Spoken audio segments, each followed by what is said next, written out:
Deputy DM and HO Tandur Vikarabad జిల్లా దుద్యాల మండలంలోని పోలేపల్లి గ్రామంలో ఉన్నటువంటి శ్రీ రేణుకా ఎల్లమ్మ జాతర సందర్భంగా ఈ నెల 20 తారీఖు నుంచి 25వ తారీఖు వరకు కలెక్టర్ గారి ఆదేశాల ప్రకారము డిఎంఎండ్హెచ్ఓ గారి సహకారంతో మేము వైద్య శిబిరాలు ఏర్పాటు చేయడం జరిగింది. దాదాపు 3 పార్కింగ్ స్థలంలో 3 క్యాంపులు, టెంపుల్ ప్రధాన ద్వారంకు ఎదురుగా ఉన్నటువంటి ఆలయంకు ఎదురుగా ఉన్నటువంటి దగ్గర ఒక క్యాంపు, పోలేపల్లి గ్రామంలో ఒక క్యాంపు, మరి హకీంపేటలో నూతనంగా ఏర్పడినటువంటి ప్రాథమిక ఆరోగ్య కేంద్రంలో కూడా ఒక వైద్య శిబిరం ఏర్పాటు చేయడం జరిగింది. టోటల్గా 6 క్యాంపులు ఏర్పాటు చేయడం జరిగింది.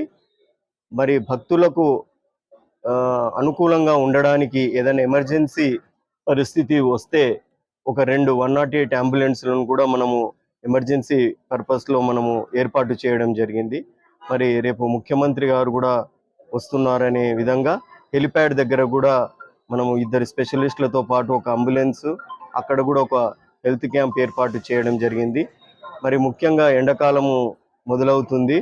సో చిన్నపిల్లలు, ముసలి వాళ్ళకు తొందరగా వడదెబ్బ కొట్టే అవకాశాలు ఉంటాయి కాబట్టి వాళ్ళకు అనుకూలంగా మనము ఓఆర్ఎస్ ప్యాకెట్లను కానీ, మరి వాంతులు విరేచనాలు జరిగితే ఏదైతే మనం వైద్యం అందిస్తామో ఐవి ఫ్లూయిడ్సే కానీ, యాంటీ డయేరియల్ కానీ, యాంటీ ఎమెటిక్స్ కానీ, సో ఎటువంటి మెడిసిన్స్ ఎక్కడ కూడా మనకు షార్టేజ్ లేకుండా అన్ని మందులు కూడా మనము అన్ని స్టాక్ అవైలబుల్ ఉండేటట్టు చేయడం జరిగింది.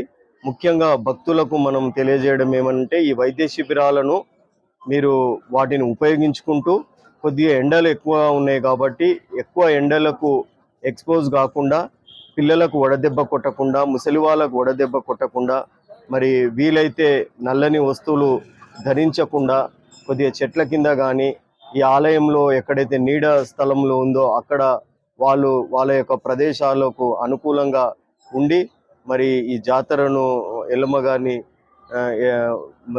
దర్శించుకొని అందరికి కూడా అనుకూలంగా ఉండేటట్టు సహకరించాలని కోరుకుంటున్నాం. Thank you.